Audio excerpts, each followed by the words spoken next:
யாராவது ஒரு பிஜேபிக்காரன் தூக்கத்தில் எழுந்து இது பிஜேபி ஆட்சின்னு சொல்ல முடியுமா? சொன்னால் பக்கத்தில் இருக்கிறவன் வாயை மூடுவானா மூட மாட்டானா? மூடலைன்னா நம்ம ஆள் நிதிஷ்குமார் கத்துவோம். இந்த பக்கம் நம்ம நாயுடு சந்திரபாபு நாயுடுங்கிறார லேஸ்பட்ட ஆள் இல்லை. அவர் சிரிக்கிற மாதிரி இருந்தால் கூட கோபமாக இருக்கிற மாதிரியே இருப்பார். பார்த்துருக்கீங்களா நீங்கள்? அவர் கோபமாகறாரா சிரிக்கிறாரான்னு அவர் சம்சாரம் புவனேஸ்வரிக்கு மட்டும்தான் தெரியும், நம்மளுக்கு தெரியாது. அப்படி ஒரு ஆள், அந்த ஆளுகிட்ட வாலாட்ட முடியாது. இப்படி கண்டவனை கூட்டி கும்மாளாட்சி ஆட்சி நடத்துறதை விட ஒழுங்கா ஆட்சியிலேருந்து இறங்கி ஓடி போயிருக்கலாம். எதிர்கட்சியே இல்லைன்னாரு. தேர்தலுக்கு முன்னாடி என்னென்ன கலவரங்க. இங்கே எவ்வளோ பேர் உட்காந்துருக்கோம். எத்தனை பேர் என்ன மாதிரி பொட்டு வச்சவன் இருக்கிறான், எத்தனை பேர் சிலவு போட்டவன் இருக்கான், எத்தனை பேர் புர்கா போட்டவன் இருக்கான். எல்லாம் ஒன்றா தானே உட்காந்துருக்கிறோம். நீங்கள் காங்கிரஸ் கூட்டணிக்கு இந்தியா கூட்டணிக்கு ஓட்டு போட்டா இந்துக்களிடம் இருக்கின்ற சொத்தை எல்லாம் பிடுங்கி முஸ்லீம்கிட்ட கொடுத்துருவாங்க. உங்க தாலியை கூட பறிச்சு முஸ்லீம்கிட்ட கொடுத்துருவாங்க. இந்தியா கூட்டணி ஆட்சிக்கு வந்தா புல்டோசர் வச்சு ராமர் கோயிலை இடிச்சிருவோம். நாங்கள் முட்டாளா மென்டலா நாங்கள் சொல்லுங்க? இப்படிலாம் சொன்ன ஒருத்தனை உலகத்தில் பார்த்துருக்கீங்களா? தேர்தலுக்கு அப்புறம் தமிழ்நாட்டில் திமுக என்ன சொன்னார் மோடி? தேர்தலுக்கு அப்புறம் திமுக என்ன சொன்னார்? இருக்காதா? நாங்கள் இருக்கிறோம், நீ எங்கே? கேட்போமா கேட்க மாட்டோமா? வாயில் பேசுனா ஒழுங்காக பேசணும். நான் ரொம்ப கண்ட்ரோல் ஆகிறேன்னு ஒன்றும் தப்பாக நினச்சிக்காதீங்க. என் சூழ்நிலை அப்படி. ஆமாம், சின்னவர் நான் பார்த்துக்கிறேன்றாரு, பெரியவர் முறைக்கிறாரு. நான் எங்கே போகாது இருக்க முடியும்? அதனால் பதுங்கி கேப் விட்டு பாஞ்சின்னுக்கிறேன். ஏன்னா பிரச்சனை அது இல்லைங்க. எனக்கு கேஸ் போடுறதோ எது எனக்கு பிரச்சனை இல்லை. எதை பேசினாலும் நான் பேசினா அடுத்த நிமிஷம் ஸ்டாலின் நடவடிக்கை எடுப்பாரா? இன்னும் இவங்க அத்தை புள்ள மாமா புள்ள மாதிரி அவரை இழுத்துக்கிறாங்க. நீ என்ன பாரு, எனக்கு பேசு, நான் பதில் சொல்றேன். நான் என்ன பேசுறது தப்பா இருந்தா என்ன மேல கேச போடு, அதானங்க முறை. அவர் நடவடிக்கை எடுப்பாரா? அவரை தூக்கி உள்ள போடு, அவரை தூக்கி வெளியே போடு. எங்கடா போடுவீங்க? என்ன நான் ஒரு சுதந்திர போராட்ட தியாகியின் மகனாக பிறந்தது என் தப்பா? சொல்லு. பிஜேபி காரன் மாதிரி நர்சிங் காலேஜ் வச்சுட்டு வந்த பொண்ணுங்கிட்டலாம் மேட்ரு கூப்பிட்டானே, அது மாதிரியா நான் இருக்கேன்? இல்லை கர்நாடகாவில் ஒரு எம்பி 100 பொண்ணுங்களோட வீடியோ ப்ளூ பிலிமை எடுத்து வச்சிருக்கானே, அப்படியா நான் பண்ணேன்? பள்ளிகொண்டான்ல போற வரவங்கிட்டலாம் வழி பறிச்சு காசை பிடுங்கான கிளி, அவன் பேரு கிளி, அப்படியா நான் பண்ணேன்?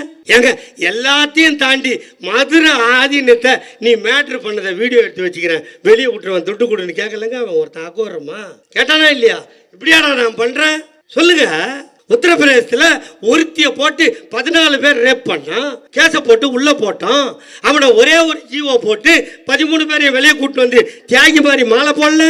அப்படியாடா என்னை கூப்பிட்டாங்க? வெறும் பேசினேன் தம்பி. ஜூன் மாதம் 16ஆம் தேதி பேசினேன். 18ஆம் தேதி வேலைக்கு போயிட்டு வந்தேன். வேலைக்கு போயிட்டு இந்த பூச்சி மருந்து அடிப்பாங்கல்ல, அந்த வேலை போயிட்டு வந்து என் பொண்டாட்டி மீன் குழம்பு வச்சுருந்தான். சாப்பிட்டு பனினோட டிவி தான் பார்த்துருந்தேன். 200 போலீஸ் என் வீட்டை சுற்றி.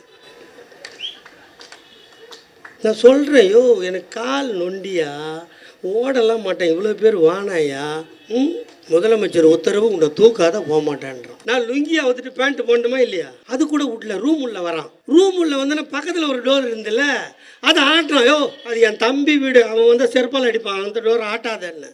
அப்போ இவள் தானே உங்களுக்கு படுக்கிறதுக்கு இவள் தான்டா போதும், வேற என்னடா பண்ண போகிறேன் நான்? 64 நாளுங்க. எத்தனை நாள்? இந்தியாவிலேயே அவதூறு கேஸுக்கு 64 நாள் ஜெயிலில் இருந்த ஒரே ஆள் நான் தான். இதுக்கிடையில் 1008 தில்லு முள்ளு தில்லாலங்கடி வேலை பேச்சுவார்த்தை எல்லாம் வந்துச்சு. அங்கே ஜெயில் உள்ள கருப்பு டீ தான் கிடைக்கும், எனக்கு பால் டீ வாங்கி கொடுத்தாங்க. பாதி வேவாத சுண்டல் தான் கிடைக்கும், எனக்கு அவிச்ச வேர்களில் கொடுத்தாங்க. சுண்டல் அவிஞ்சது கொடுத்தாங்க.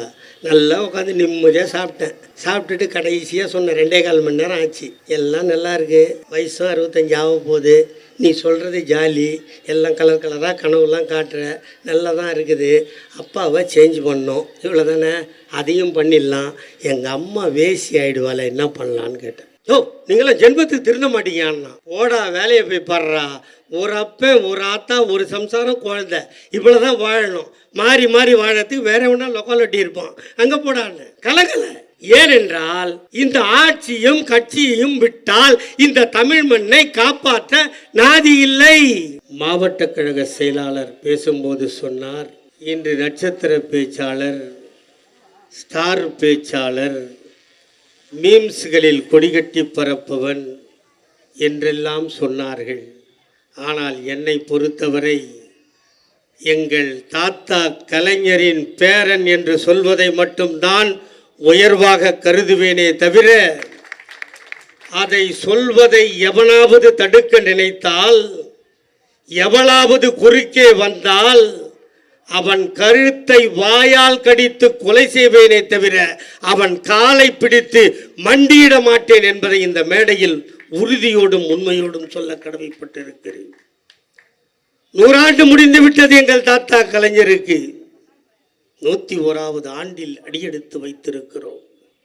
50 ஆண்டு காலம் இயக்கத்தின் தலைவன், 5 முறை தமிழ்நாட்டின் முதல்வன், 75 ஆண்டு காலம் இலக்கியமா, சினிமாவா, எழுத்தா, புத்தகமா, கதையா, எதை எடுத்தாலும் எவன் வந்தாலும் எல்லோரையும் வென்று காட்டிய ஒரு மாவீரன் தமிழ்நாட்டில் பிறந்தான் என்றால் அது எங்கள் தாத்தா கலைஞரை தவிர இந்த மண்ணில் வேறு எவனும் இல்லை என்ற இருமாப்பு எனக்கு உண்டு. 13 முறை தேர்தலில் நின்றார். இங்கே எங்கள் சட்டமன்ற உறுப்பினர் அமர்ந்திருக்கிறார்.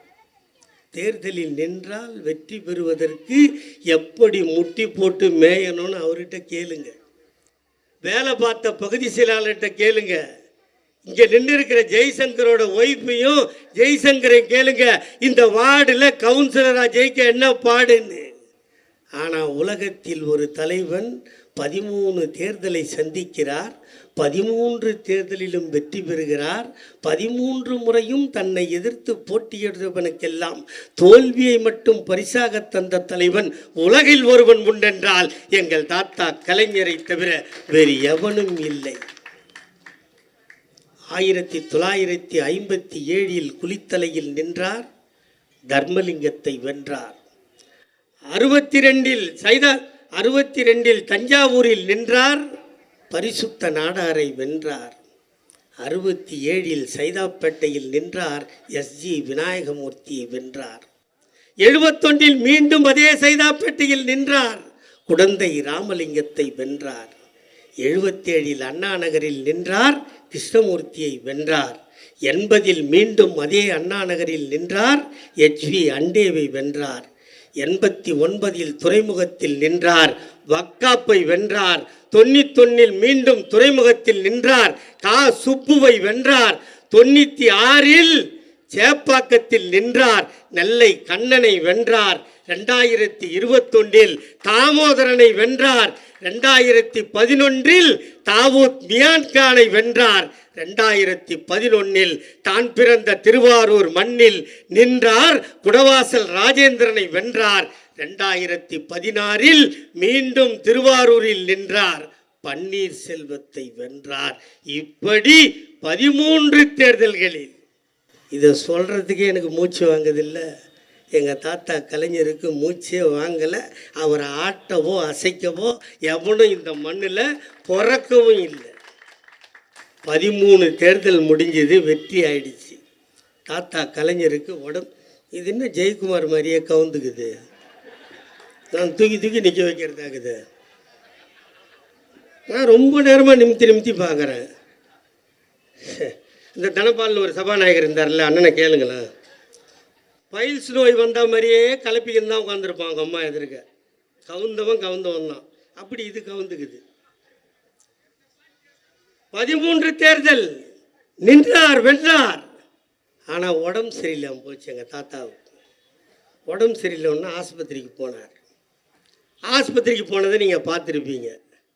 அவர் கண்ணாடிக்குள்ளே இருந்தாலும் கண்ணாடிக்கு வெளியே இருந்து கேமராவில் உங்களுக்கு எல்லாரும் நாங்கள் காமிச்சோம். ஏன்னா அவர் எங்கூட்டு சொத்து இல்லை, தமிழ்நாட்டின் சொத்து. ஆகவே உங்களுக்கு காட்ட வேண்டியது எங்கள் கடமை. காட்டணும். ஆஸ்பத்திரியிலேருந்து வீட்டுக்கு வந்தார்.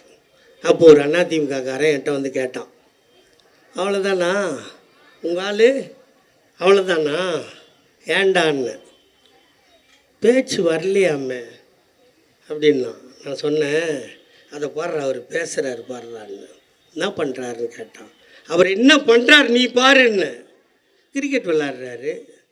கிரிக்கெட்டில் என்னென்ன விளாட்லாம்? பேட்டிங் ஆடலாம், கீப்பிங் பண்ணலாம், எல்லாம் பண்ணலாமா இல்லையா? எல்லாம் பண்ணலாம், அம்பையராக கூட பண்ணலாம். ஆனால் எங்கள் தாத்தா என்ன விளாட்னாரு, என்ன பண்ணார்? போலிங் போட்டார். அப்போ என்ன சொல்ல வராரு? என் ஆயுளில் 13 விக்கெட்டை ஏற்கனவே எடுத்து விட்டேன். 14வது விக்கெட் எடுக்க நான் தயார். என்னோடு பேட்டிங் ஆட எவன் தயார்? கேட்ட கலைஞர் வந்தாரு, சிக்கானாரு. 96 வயசு. வீட்டுக்கு கொண்டு வந்தோம், வச்சோம். நீங்கள் பார்த்தீங்க. 5 முறை இந்த தமிழ்நாட்டை ஆண்டவனுக்கு, சாலையில் கிடந்தவனை கை தூக்கி விட்டவருக்கு, மாங்கு மாங்கு என்று கையிலே ரிக்ஷாவை இழுத்தவனை இனி நீ இழுக்க வேண்டாம், உனக்கு தருகிறேன், சைக்கிள் ரிக்ஷா தருகிறேன் என்று சைக்கிள் ரிக்ஷா தந்தாரே அந்த தலைவனுக்கு, தனக்கு கண்ணிலே வலி என்றவுடன் இந்த நாட்டில் எவனுக்கும் கண்ணொலி வரக்கூடாது என்று கண்ணொலி திட்டம் தந்தாரே அந்த தலைவனுக்கு, மாடி வீடு பணக்காரனுக்கு, ஏழைக்கு குடிசை வீடுதான் என்றிருந்த நிலையை மாற்றி குடிசை மாற்று வாரியம் அமைத்து என் ஏழை தாயை 3வது மாடியில் அமர வைத்து மயிராத்த வைத்த தலைவனுக்கு, உழவன் விளைக்கின்ற பொருளை அவனே விற்பதற்கு உழவர் சந்தை தந்த தலைவனுக்கு, ஜாதி சண்டை மத சண்டை நடக்கிறது, இது நடக்கக்கூடாது, ஆகவே இதோ தந்தேன் சமத்துவபுரம் என்று சொன்னானே அந்த தலைவனுக்கு, இவையெல்லாம் தந்தது போதாதென்று இந்தியாவில் இருக்கின்ற முதலமைச்சருக்கெல்லாம் கோட்டையில் கொடியேற்றுகின்ற உரிமையை பெற்ற அந்த தலைவனுக்கு ஒரு 5½ அடி நிலத்தை தரமாட்டேன் என்று சொன்னான் எடப்பாடி பழனிசாமி. தன் ஆட்சியில் நிலமில்லாதவனுக்கு 2 ஏக்கர் நிலம், வீடு இல்லாதவனுக்கு வீடு, உயர் ஜாதிக்காரன் குடிப்பதற்கு ஒரு குட்டை, தாழ்த்தப்பட்டவன் குடிப்பதற்கு ஒரு குட்டை இருந்ததா இல்லையா? இருந்ததா இல்லையா? அவனுக்கு என்ன அந்த குட்டை, இவனுக்கு என்ன இந்த குட்டை, இதோ நான் வந்து விட்டேன், ஆகவே இதோ கொண்டு வந்தேன். குடிநீர் வாரியம் என்றதை கொண்டு வந்தவன் இந்த இந்தியாவில் எங்கள் தாத்தா கலைஞரை தவிர எவனாவது பார்த்ததுண்டா? இவ்வளவும் தந்த எங்கள் தாத்தாவுக்குத்தான் 5½ அடி நிலத்தை கொடுக்க மாட்டேன் என்று அன்றைய முதலமைச்சர் பழனிசாமி சொன்னான். என் தலைவர் தளபதி கண் கலங்கினார். நான் ஆவேசப்பட்டேன். ஏன் கலங்குகிறீர்கள்?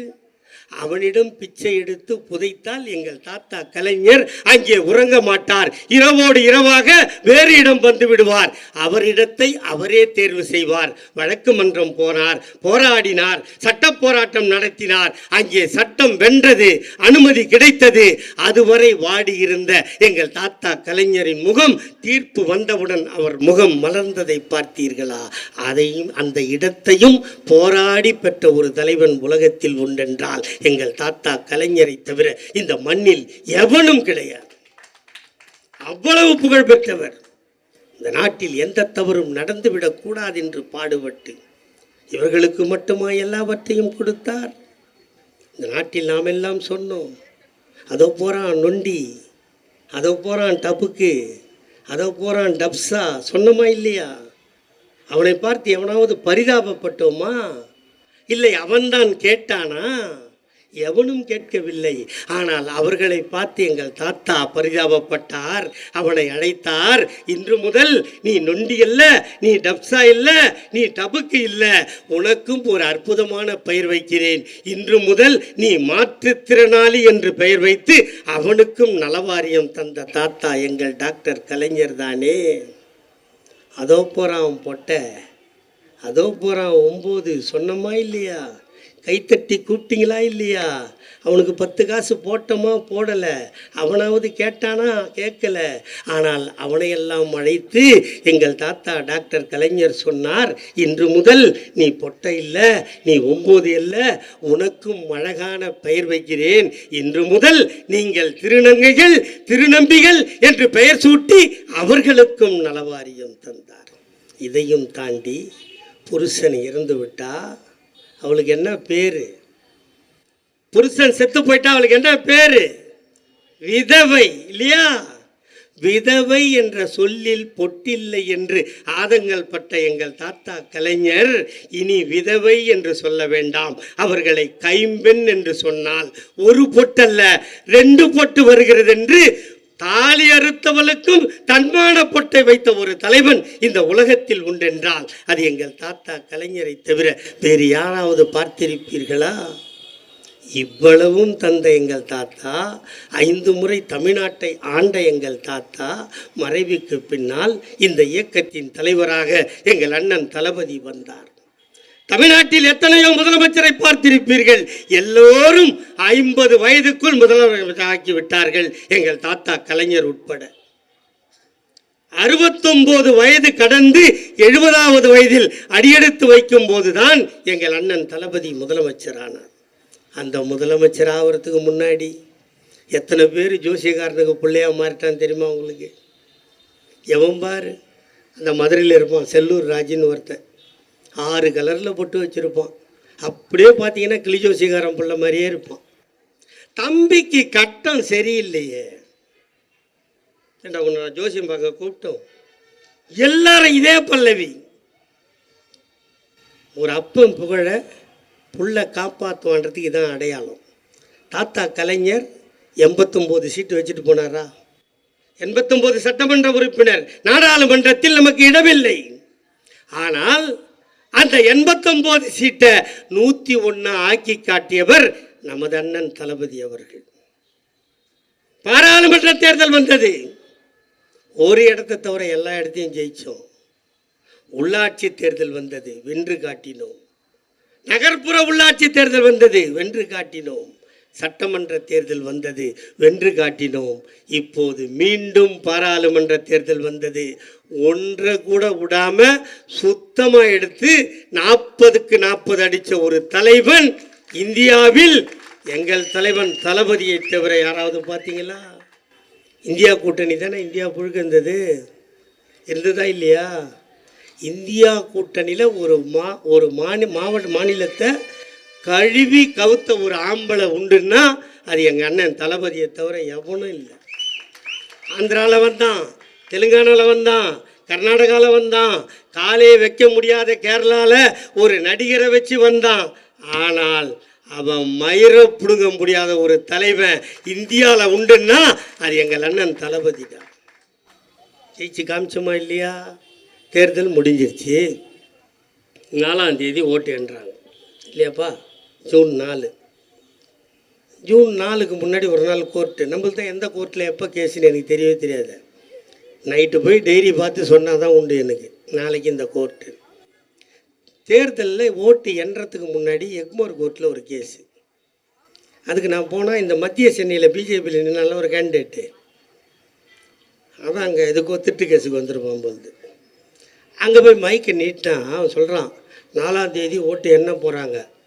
எலெக்ஷன் முடிஞ்ச உடனே திமுககாரெலாம் என்ன சொல்லுவாங்கன்னா, உதயசூரியனுக்கு போட்ட ஓட்டெல்லாம் பிஜேபிக்கு போயிடுச்சுன்னு கத்துறாங்களா இல்லையா பாருன்னு சொன்னான். நான் அங்கேயே அவனை முறைச்சி பார்த்தேன், அவன் என்னையை முறைச்சி பார்த்தான். இப்போ 4ஆம் தேதி வந்துருச்சு, தேர்தலில் எண்ணியாச்சு.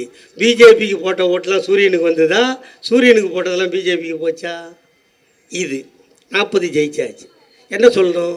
நாங்கள் சுத்தமாக தோத்துட்டோம், எங்கள் தோல்வியை நாங்கள் ஆராய்வோம், எங்கள் கட்சியை வளர்க்க நாங்கள் வழி பார்ப்போம். 40 ஜெயிச்சு என்ன பண்ண போகிறீங்க? எங்களை கேட்குறது, ஊசி போன வடை சுடுவீங்களா? பாராளுமன்ற கேன்டீனில் உட்காந்து டீ அடிப்பீங்களா? இல்லை கலாட்டா பண்ணுவீங்களா? வெளிநடப்பு செய்வீங்களா? போன 5 வருஷம் நாங்கள் என்ன பண்ணோம்? என்ன பண்ணலை? இந்த 5 வருஷம் என்ன பண்ண போகிறோம்? செயல் திட்டம்லாம் இருக்குது. அதான் எங்கள் அண்ணன் தளபதி சொன்னார். அவர் என்ன பதில் சொல்லுவார், நம்ம இந்த கூட்டத்திலலாம் போனால் பேசலான்னு பார்த்தேன். என்ன பண்ண போகிறீங்கன்னு கேட்குறீங்க. அவர் ஒரே வார்த்தையில் சொல்லிட்டார், வெயிட் அண்ட் சி தானே சொன்னார் கோயம்புத்தூரில். அதை தாண்டி நம்ம சொல்ல முடியாது. அவர் சொல்லாமல் இருந்தால் நம்ம வேறு எதுனா சொல்லலாம். இந்த 40 பார்லிமெண்ட் வந்திருக்கிறோம். இப்போ நரேந்திர மோடி 3வது வாட்டி பிரைம் மினிஸ்டர். இதுக்கு முன்னாடி நீங்கள் என்ன சொன்னீங்க? மோடியின் ஆட்சி, பிஜேபியின் ஆட்சி. யாராவது ஒரு பிஜேபிக்காரன் தூக்கத்தில் எழுந்து இது பிஜேபி ஆட்சின்னு சொல்ல முடியுமா? சொன்னால் பக்கத்தில் இருக்கிறவன் வாயை மூடுவானா மூட மாட்டானா? மூடலைன்னா நம்ம ஆள் நிதிஷ்குமார் கத்துவோம். இந்த பக்கம் நம்ம நாயுடு, சந்திரபாபு நாயுடுங்கிறார லேஸ்பட்ட ஆள் இல்லை. அவர் சிரிக்கிற மாதிரி இருந்தால் கூட கோபமாக இருக்கிற மாதிரியே இருப்பார். பார்த்துருக்கீங்களா நீங்கள்? அவர் கோபமாகறாரா சிரிக்கிறாரான்னு அவர் சம்சாரம் புவனேஸ்வரிக்கு மட்டும்தான் தெரியும், நம்மளுக்கு தெரியாது. அப்படி ஒரு ஆள், அந்த ஆளுகிட்ட வாலாட்ட முடியாது. இப்படி கண்டவனை கூட்டி கும்மாளாட்சி ஆட்சி நடத்துறதை விட ஒழுங்காக ஆட்சியிலேருந்து இறங்கி ஓடி போயிருக்கலாம். எதிர்கட்சியே இல்லைன்னாரு. தேர்தலுக்கு முன்னாடி என்னென்ன கலவரங்க. இங்கே எவ்வளோ பேர் உட்காந்துருக்கோம். எத்தனை பேர் என்ன மாதிரி பொட்டு வச்சவன் இருக்கிறான், எத்தனை பேர் சிலவு போட்டவன் இருக்கான், எத்தனை பேர் புர்கா போட்டவன் இருக்கான், எல்லாம் ஒன்று தானே உட்காந்துருக்குறோம். நீங்கள் காங்கிரஸ் கூட்டணிக்கு, இந்தியா கூட்டணிக்கு ஓட்டு போட்டால் இந்துக்களிடம் இருக்கின்ற சொத்தை எல்லாம் பிடுங்கி முஸ்லீம்கிட்ட கொடுத்துருவாங்க. உங்கள் தாலியை கூட பறித்து முஸ்லீம்கிட்ட கொடுத்துருவாங்க.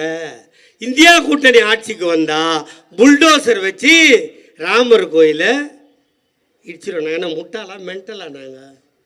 சொல்லுங்கள். இப்படிலாம் சொன்ன ஒருத்தனை உலகத்தில் பார்த்துருக்கீங்களா? தேர்தலுக்கு அப்புறம் தமிழ்நாட்டில் திமுக என்ன சொன்னார் மோடி? தேர்தலுக்கு அப்புறம் திமுக என்ன சொன்னார்? இருக்காதா? நாங்கள் இருக்கிறோம், நீ எங்கே? கேட்போமா கேட்க மாட்டோமா? வாயில் பேசுனா ஒழுங்காக பேசணும். நான் ரொம்ப கண்ட்ரோல் ஆகிறேன்னு ஒன்றும் தப்பாக நினச்சிக்காதீங்க, என் சூழ்நிலை அப்படி. ஆமாம், சின்னவர் நான் பார்த்துக்கிறேன்றாரு, பெரியவர் முறைக்கிறாரு. நான் எங்கே போகாது இருக்க முடியும்? அதனால் பதுங்கி கேப் விட்டு பாஞ்சின்னுக்கிறேன். ஏன்னா பிரச்சனை அது இல்லைங்க. எனக்கு கேஸ் போடுறதோ எது எனக்கு பிரச்சனை இல்லை. எதை பேசினாலும் நான் பேசினா அடுத்த நிமிஷம் ஸ்டாலின் நடவடிக்கை எடுப்பாரா? இன்னும் இவங்க அத்தை புள்ள மாமா புள்ள மாதிரி அவரை இழுத்துக்கிறாங்க. நீ என்ன பாரு, எனக்கு பேசு, நான் பதில் சொல்கிறேன். நான் என்ன பேசுறது தப்பாக இருந்தால் என்ன மேலே கேஸ போடு. அதானங்க முறை. அவர் நடவடிக்கை எடுப்பாரா? அவரை தூக்கி உள்ளே போடு, அவரை தூக்கி வெளியே போடு. எங்கடா போடுவீங்க என்ன? நான் ஒரு சுதந்திர போராட்ட தியாகியின் மகனாக பிறந்தது என் தப்பா? சொல்லு. பிஜேபி காரன் மாதிரி நர்சிங் காலேஜ் வச்சுட்டு வந்த பொண்ணுங்கிட்டலாம் மேட்ரு கூப்பிட்டானே, அது மாதிரியா நான் இருக்கேன்? இல்லை கர்நாடகாவில் ஒரு எம்பி 100 பொண்ணுங்களோட வீடியோ ப்ளூ பிலிமை எடுத்து வச்சிருக்கானே, அப்படியா நான் பண்ணேன்? பள்ளிக்கொண்டானில் போகிற வரவங்கிட்டெல்லாம் பறிச்சு காசை பிடுங்கிறான கிளி, அவன் பேர் கிளி, அப்படியா நான் பண்ணேன்? ஏங்க எல்லாத்தையும் தாண்டி மதுரை ஆதீனத்தை நீ மேட்ரு பண்ணதை வீடியோ எடுத்து வச்சுக்கிறேன், வெளியே விட்டுருவான், துட்டு கொடுன்னு கேட்கலங்க. அவன் ஒருத்தன் அக்கோறமா கேட்டானா இல்லையா? இப்படியாடா நான் பண்ணுறேன்? சொல்லுங்க. உத்தரப்பிரதேசத்தில் ஒருத்தியை போட்டு 14 பேர் ரேப் பண்ணான், கேஸை போட்டு உள்ளே போட்டான். அவனை ஒரே ஒரு ஜீவோ போட்டு 13 பேரையும் வெளியே கூப்பிட்டு வந்து தியாகி மாதிரி மாலை போடல. அப்படியாடா என்னை கூப்பிட்டாங்க? வெறும் பேசினேன் தம்பி. ஜூன் மாதம் 16ஆம் தேதி பேசினேன். 18ஆம் தேதி வேலைக்கு போயிட்டு வந்தேன். வேலைக்கு போயிட்டு இந்த பூச்சி மருந்து அடிப்பாங்கல்ல, அந்த வேலை போயிட்டு வந்து என் பொண்டாட்டி மீன் குழம்பு வச்சுருந்தான். சாப்பிட்டு பனினோட டிவி தான் பார்த்துருந்தேன். 200 போலீஸ் என் வீட்டை சுற்றி. நான் சொல்கிறேன், யோ எனக்கு கால் நொண்டியா, ஓடலாம் மாட்டேன், இவ்வளோ பேர் வானாயா, முதலமைச்சர் உத்தரவு உன்னை தூக்காத போக மாட்டேன்றான். நான் லுங்கியை வந்துட்டு பேண்ட்டு போடணுமா இல்லையா? அது கூட வீட்டில் ரூம் உள்ள வரான். ரூம் உள்ள வந்தோன்னா பக்கத்தில் ஒரு டோர் இருந்தில்ல, அதை ஆட்டுறான். யோ அது என் தம்பி வீடு, அவன் வந்து செருப்பால் அடிப்பான், அந்த டோர் ஆட்டாதன்னு. அப்போ இவள் தானே உங்களுக்கு படுக்கிறதுக்கு இவள் தாண்டா போதும், வேறு என்னடா பண்ண போகிறேன் நான்? 64 நாளுங்க. எத்தனை நாள்? இந்தியாவிலேயே அவதூறு கேஸுக்கு 64 நாள் ஜெயிலில் இருந்த ஒரே ஆள் நான் தான். இதுக்கிடையில் 1008 தில்லு முள்ளு தில்லாலங்கடி வேலை பேச்சுவார்த்தை எல்லாம் வந்துச்சு. அங்கே ஜெயிலில் உள்ள கருப்பு டீ தான் கிடைக்கும். எனக்கு பால் டீ வாங்கி கொடுத்தாங்க. பாதி வேவாத சுண்டல் தான் கிடைக்கும், எனக்கு அவிச்ச வேர்களில் கொடுத்தாங்க. சுண்டல் அவிஞ்சது கொடுத்தாங்க. நல்லா உட்காந்து நிம்மதியாக சாப்பிட்டேன். சாப்பிட்டுட்டு கடைசியாக சொன்ன 2.25 மணி நேரம் ஆச்சு. எல்லாம் நல்லா இருக்குது, வயசும் 65 ஆக போகுது, நீ சொல்கிறது ஜாலி, எல்லாம் கலர் கலராக கனவுலாம் காட்டுற, நல்லா தான் இருக்குது, அப்பாவை சேஞ்ச் பண்ணோம், இவ்வளோ தானே, அதையும் பண்ணிடலாம், எங்கள் அம்மா வேசி ஆகிடுவாள், என்ன பண்ணலான்னு கேட்டேன். யோ நீங்களாம் ஜென்மத்துக்கு திருந்த மாட்டீங்கன்னா போடா வேலையை போய் பாடுறா. ஒரு அப்பன் ஒரு ஆத்தா ஒரு சம்சாரம் குழந்தை, இவ்வளோ தான் வாழணும். மாறி மாறி வாழறதுக்கு வேற ஒன்றா லொக்காலிட்டி இருப்பான், அங்கே போடான்னு கலகலை. ஏனென்றால் இந்த ஆட்சியும் கட்சியையும் விட்டால் இந்த தமிழ் மண்ணை காப்பாற்ற நாதி இல்லை. இதோ உட்காந்துக்கிறாங்க என் தாய்மாரெல்லாம், அவங்க எல்லாருமே வேலைக்கு போகிறவங்க தான். ஒன்று ஆஃபீஸ் துடைக்க போகணும், இல்லை ஆஃபீஸில் அசிஸ்டண்ட்டாக போகணும், இல்லை வீட்டு வேலைக்கு போகணும், இல்லை சித்தாள் வேலைக்கு போகணும். பெண்கள் எதனா ஒரு வேலைக்கு போய்த்தானே ஆகணும். அப்படி வேலைக்கு போகிறவங்க தானே, அவங்களுக்கு சம்பளம் கிடைக்கும் தானே. கிடைச்சா யார்கிட்ட கொண்டாந்து கொடுப்பாங்க? புருஷன்கிட்ட தரணும், இல்லை மாமனார்கிட்ட தரணும், இல்லை மாமியார்கிட்ட தரணும். கொடுத்துட்டாங்க. அடுத்த நாள் கிளம்பணும், புடவை கட்டியாச்சு, மேக்கப் பண்ணியாச்சு, ஹேண்ட்பேக் மாட்டியாச்சு. என்ன பண்ண அடுத்து? அத்தான் பஸ்ஸுக்கு காசு கொடு கேட்டோமா இல்லையா? மாமா பஸ்ஸுக்கு காசு கொடு, அத்தை பஸ்ஸுக்கு காசு கொடு கேட்டோமா இல்லையா? அப்படி கேட்கிற பெண் குழந்தைகளை பார்த்து அவனை பெற்றவர்கள் கண்ணீர் விட்டார்களோ இல்லையோ, அவரை பெறாத தந்தை எங்கள் தலைவன் தளபதி கண்ணீர் விட்டார். இதோ போட்டேன் கையெழுத்து, இன்று முதல் நீ எவனிடமும் கையேந்த வேண்டாம், நேராக பஸ்ஸுக்கு போ. கண்டக்டர் மாமா வெயில் ஊதுவோம், நிற்கும், ஏறு, சீட்டு இருக்கும், உக்காந்திக்கோ, உன் கால் மேலே காலும் போட்டுக்கோ, ஆட்டு தப்பில்லை. ஆனால் நீ ஆட்டுற காசு கொடுத்து டிக்கெட் எடுத்து ஆம்பளை மேலே படாமல் ஆட்டணும். உண்டா இல்லையா? பண்ணிட்டோமா? உடனே வேலைக்கு போகிற பொம்பளைக்கெல்லாம் பஸ்ஸு கொடுத்துட்டேன், நான் வேலைக்கு போகல, வீட்டில் இருக்கேன், எனக்கு என்ன? நீங்கள் கேட்கல. ஆனால் என் தலைவனுக்கு காதில் கேட்டது. நீங்கள் கேட்பது, நீங்கள் வீட்டில் இருந்தாலும் ரேஷன் கார்டு வைத்திருந்தால் இதோ போட்டேன் ஒரு கையெழுத்து, அது உங்கள் உரிமை தொகை. நாதாரிங்கெல்லாம் சொல்லுதில்ல, நாடோடி நாதாரிங்கெல்லாம் சொல்லுதில்ல, அது என்ன காசு? பிச்சை காசு. இப்படி சொல்லக்கூடாதுன்னு சொல்லி தான் எங்கள் அண்ணன் முதலே சொல்லிட்டார், இது உங்கள் உரிமை தொகை. பஸ்ஸு கொடுத்தாச்சு, வீட்டில் இருக்கிற பொம்பளைக்கு 1000 ரூபா கொடுத்தாச்சு. அவள் பெற்ற பொண்ணெல்லாம் கேட்குது, இது என்ன நியாயம்? இது எங்கள் ஆயாளுக்கும் கொடுத்துட்டேன், எங்கள் ஆத்தாளுக்கும் கொடுத்துட்டேன், நான் பொண்ணாக பிறந்தது பாவம்மா, +2 படிக்கிறேன், ஏதோ தண்டல் கண்டல் வாங்கி எங்கள் அம்மா வருஷ பீஸை கட்டிடுவா, இடையில ப்ராஜெக்ட் பண்ணணும், நோட்டு வாங்கணும், பென்சில் வாங்கணும், சின்ன சின்ன செலவு இருக்கும், எனக்கு என்ன வச்சுருக்க கேட்டுது. எங்கள் தாத்தா கலைஞர் எப்படி இருந்தாரோ அதை போல எங்கள் நல்லன் தளபதி அந்த குழந்தைகளுக்கு தாத்தாவாக இருந்து சொன்னார், 6 முதல் 12 வரை அரசு பள்ளியில் படித்திருந்தால் இதோ உன் தாத்தா உனக்கு தருகிறேன், மாதம் 1000, நீ எவனிடமும் கையேந்தாதே. கொடுத்துட்டோமா? ஆம்பளை பையன் கேட்குறான், என்னையா இது நியாயம்? ஒரே ஆத்தா ஒரே அப்பன், அதே வயிற்றில் தான் நான் பிறந்தேன், என் தங்கச்சியும் பிறந்தா, என் தங்கச்சிக்கு 1000 ரூபா, அப்போ நான் என்ன பாவம் பண்ணேன் கேட்டானா இல்லையா? உடனே சொன்னார், இந்த ஆண்டு முதல் ஆணாக பிறந்திருந்தாலும் நீயும் 6 முதல் 12 வரை அரசு பள்ளியில் படித்திருந்தால் உனக்கும் மாதம் 1000 தருவேன் என்று சொல்லி தேதியும் அறிவிச்சாச்சு. ஆச்சா? அடுத்து பசங்க குழந்தைங்க இருக்குல்ல, அதெல்லாம் கேட்டுச்சு, தாத்தா எங்கள் ஆத்தாலும் வேலைக்கு போகிறா, எங்கள் அப்பனும் வேலைக்கு போகிறா, எங்கள் அக்காலும் காலேஜுக்கு போகிறா, எங்கள் அண்ணனும் காலேஜுக்கு போகிறான், காலையில் வயிற்று பசி, இதோட பள்ளிக்கூடத்துக்கு போய் நான் வயிற்று பசியை பார்ப்பனா, வாத்தியார் சொல்கிற பாடத்தை கேட்பனா அப்படின்னு கேட்டால் உங்களையும் விட்டுவிட மாட்டேன், இதோ போட்டு விட்டேன் கையெழுத்து, இன்று முதல் உங்களுக்கு காலை சிற்றுண்டி. வயிறு நிறைய சோறு கொடுத்தாச்சு, ஸ்கூல் கொடுத்தாச்சு, பணம் கொடுத்தாச்சு. அடுத்து காலேஜ் முடித்தா எங்கே போகணும்? வேலைக்கு போகணும். நேராக வேலை கொடுப்பானா? உனக்கு எக்ஸ்பீரியன்ஸ் இருக்குதான்னு கேட்பானா? கேட்க மாட்டானா? கேட்பான்ல. அப்போ அதுக்கு என்ன பேர்? எதனா ஒரு கம்ப்யூட்டர் சென்டருக்கு போய் பணத்தை கட்டணும். நீ போவாத, நீ பணத்தை கட்டாத, உன்னுடைய தாத்தா ஸ்டாலின் இருக்கிறேன், நான் முதல்வன் என்ற திட்டத்தின் மூலம் உனக்கு பயிற்சியும் கொடுத்து வேலையும் ஏற்பாடு செய்வான் இந்த முதல்வர் என்று சொன்னவர் உலகத்தில் எங்கள் அண்ணன் தளபதியை தவிர எவனாவது உண்டா? சரி, நாங்கள் வரும்போது 10 பைசா கல்லால் இல்லையா? நாங்கள் வரும்போது கொரோனா விரட்டி தத்திச்சா, ஆஸ்பத்திரியில் இடம் இல்லை, ஆக்சிஜன் இல்லை, ஆம்புலன்ஸில் இடம் இல்லை, சென்ட்ரல்லையும் கேஎம்சிலையும் பார்த்துருப்பீங்க, எல்லா இடத்துலையும் லைனாக கேஸ் எடுத்து அவன் வாயில் சொருகின்னு அவனே படுத்து கிடப்பான் மூச்சு விட்டுக்குன்னு. இருந்துதா இல்லையா? அப்போ அவங்க என்ன முட்டாளா? முட்டாள் தானே, அதை தீர்க்க முடியாத முட்டாள் தானே. அப்படி தானே இருந்துச்சு. நாங்கள் வந்தோம், நாங்கள் என்ன மாயம் காட்டணுமா? இல்லை விட்லாச்சாரியர் படம் மாதிரி பண்ணோமா?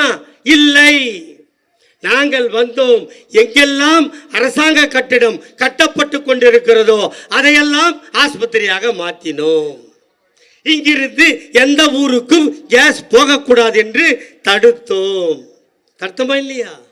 கொரோனா காலம் வீட்டில் ஒழிஞ்சு நின்றோம். அப்போ என்ன பண்ணாரு எங்கள் அண்ணன் தளபதி? கேட்டார், ஐயா யாரும் வெளியே போகல, வீட்டிலே இருப்பான், ஒரு 5000 ரூபா பணத்தை கொடு, அவங்க நிம்மதியாக வாழட்டும், வேலைக்கு போய் போய்ச்சிப்பாங்க. 1000 ரூபா தான் தருவேன், என்கிட்ட பணம் இல்லை சொன்னாரா இல்லையா? அப்பவே சொன்னார் எங்கள் அண்ணன் தளபதி, எனக்கு நீங்கள் வாக்களித்து நான் முதலமைச்சராக வந்தால் மீதி 4000-ஐ தருவான் இந்த முத்துவேல் கருணாநிதி ஸ்டாலின் என்று சொன்னமா இல்லையா? எப்போ தருவோன்னு சொன்னோம்? ஜூன் மாதம் 3ஆம் தேதி தருவோன்னு. எப்போ கொடுத்தோம்? மே மாதமே கொடுத்தோம். கொடுத்தோமா இல்லையா? கொரோனா போச்சா? கொரோனா வந்த காலத்தில் யார் ஆட்சி? ஏடிஎம்கே ஆட்சி. நாங்கள் ஆட்சியில் இருந்தோமா? இல்லை. உலகத்திலே என்ன சொன்னால், வீட்டிலிரு, விலகியிரு, தனித்திரு, விழித்திரு. இது யார் சொன்னா? உலகமே சொல்லுச்சு. வீட்டிலிரு, விழித்திரு, தனித்திரு, விலகியிரு சொல்லிச்சா? அமெரிக்கா ஜனாதிபதி அதான் சொன்னா, பிரான்ஸ் அதிபரும் அதான் சொன்னா, நம்ம நரேந்திர மோடியும் அதான் சொன்னார்.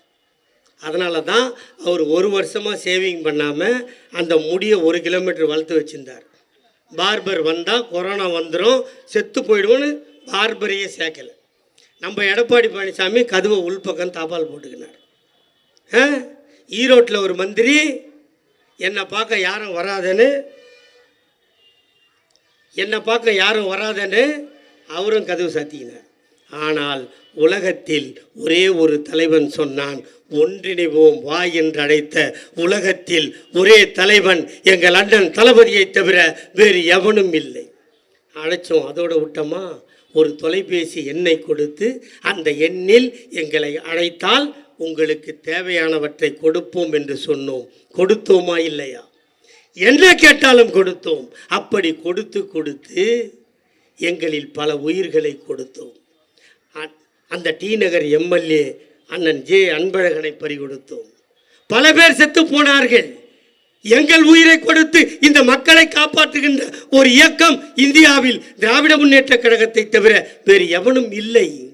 அப்படி பல்வேறு சேவைகளை உங்களுக்கு செய்து கொடுத்துத்தான் இதோ இந்த மேடையில் சொன்னார்களே, ஒரு 25 ஆண்டு காலம் இந்த நாட்டில் திமுகவின் ஆட்சியை எவனாலும் அழைக்க முடியாது என்று சொன்னார்களே. நிச்சயம் நாங்கள் யாரையும் ரோட்டில் போறவனை கொண்டு வந்து முதலமைச்சர் ஆக்கியதில்லை, பரோட்டா மாஸ்டரை கொண்டு வந்து முதலமைச்சர் ஆக்கியதில்லை, வெள்ளம் வித்தவனை கொண்டு வந்து முதலமைச்சர் ஆக்கவில்லை. எங்கள் தளபதியை பழக்கினோம் இந்த நாட்டின் முதலமைச்சர். எங்கள் அண்ணன் உதயநிதியை இப்போது பழக்குகிறோம். எதிர்காலத்தில் தமிழ்நாட்டை காக்க எங்கள் அண்ணன் உதயநிதி இருக்கிறார். அதை நீங்கள் உணர வேண்டும். இந்த வளர்ச்சிகள் எல்லாம் 3 ஆண்டு காலத்தில். 10 ஆண்டு காலம் தமிழ்நாடு பாழாய் போனது. 10 ஆண்டு காலத்தை பாழ்படுத்தி விட்டார்கள். எங்களிடம் வந்த இந்த 3 ஆண்டு காலத்தில் இவ்வளவு சாதனை செய்திருக்கிறோம். இந்த சாதனைக்கு நீங்கள் அங்கீகாரம் தர வேண்டாமா? எங்களுக்கு நீங்கள் ஆதரவு தர வேண்டாமா? கடைசியாக ஒரே செய்தி.